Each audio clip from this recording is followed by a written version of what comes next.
And now to a new revelation about the possible origin of the coronavirus. Former CDC Director Robert Redfield, remember him? Telling CNN he believes this virus escaped from a lab in China. I still think the most likely etiology of this pathogen in Wuhan was from a laboratory, escaped. Other people don't believe that. That's fine. Science will eventually figure it out. It's not unusual for respiratory pathogens that are being worked on in a laboratory to infect a laboratory worker. He says usually, he goes on to say, it takes a while for it to figure out how to become more and more efficient in human-to-human transmissions. He doesn't think it came from a bat. Joining us now is General Jack Keane. General, I've heard that we have had access to that Wuhan lab. If this is in fact true, would it surprise you?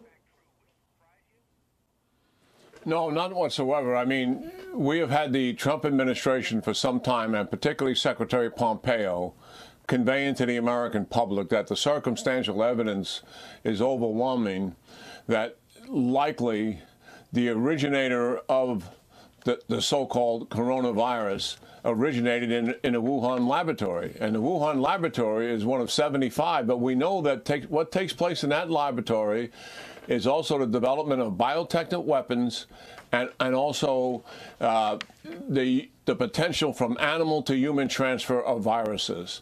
So certainly what the evidence is supporting is that some kind of accident took place there in a transfer to likely a human being working in that laboratory. And people have been speculating about that for some time.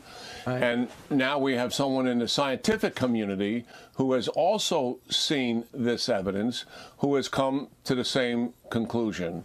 And I accept that conclusion on the face of it, given who he is and what he represents. It's also inexcusable that we still don't know. A year later, they poisoned the world. Millions have died, 500,000 in America plus alone, and we still don't know.